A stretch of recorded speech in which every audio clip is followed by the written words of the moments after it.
Cool. Ready? Okay. It's episode 13, and today's the day. Now, they said there's no perfect time. You've got to make the perfect time. Just warning, this isn't alcohol.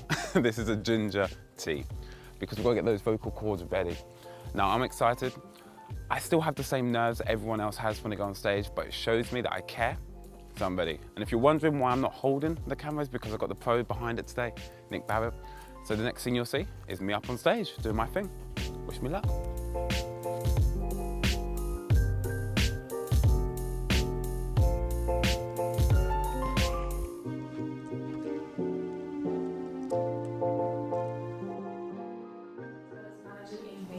So please put your hands together for Jordan.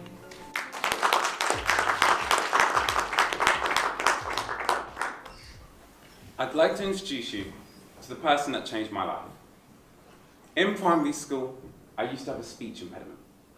Because I couldn't pronounce the words, I couldn't understand them. Therefore, my reading speed suffered. And before I knew it, reading was my biggest fear. Speed reading isn't this superpower which only the rare few of us can have. Just like any skill, it can be learned. And it's easy when you know how. But first you need an open mindset. Tip number 2, bouncing. Now for bouncing, you'll need to segment your page into 3 columns. A word of caution, please make sure it's your book before you start drawing in it. Don't do what I did with a library book that was 50 years old, because it will cost you £200 to replace. An expensive lesson, one that I've learned from.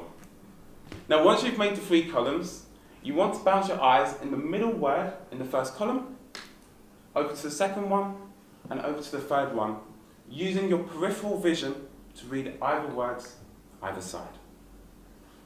So there we have it, the 3 habits holding your reading speed back. But it's important to distinguish between reading for a need and reading for enjoyment. Now before I show you the strategy to read a book a day, in 2015 I learned something surprising, that the average reader can go from reading a book a year to a book a day without the costly tuition. Because speed reading is a superpower, one which you can turn on and off.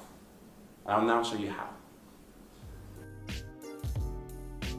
And I encourage you, if you've learned anything here today about speed reading, please pass it on to someone who you feel could benefit from reading faster and more effectively. Because to teach is to learn twice. And what teaching speed reading has allowed me to do is give my mother the holiday she was never able to give me. So remember, time is precious, so waste it wisely.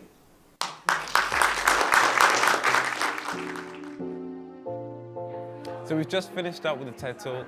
Safe to say it all went to plan. And then we had some more time to go and see how Bath entrepreneurs are doing. And one of their main events this year, disruption. Thankfully, I can now relax, but one of the main questions I've been getting from everyone is how on earth did I get the TED Talk? Well, it's extremely simple. All you have to do is ask. Now, timing is key because you need to find out when an event is going on and when the application window is closing.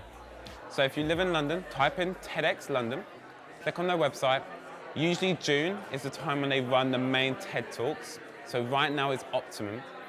And they'll have a speaker application form. And all you have to do is apply. Of course, it's a little bit harder than that because you need a substance, you need a good idea, and a good background story to actually get the talk. But at least you know how to get your foot in the door.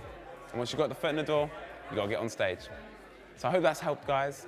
It's nothing superpowers, it's no extraordinary skill. All you have to do is ask, and if you don't ask, you won't get. So that's the end of this episode. Unfortunately, the quality is going to go downhill now. It's just back to me on my phone. But I hope you've enjoyed this, gained some values, and it won't stop here. Take it easy. Boom.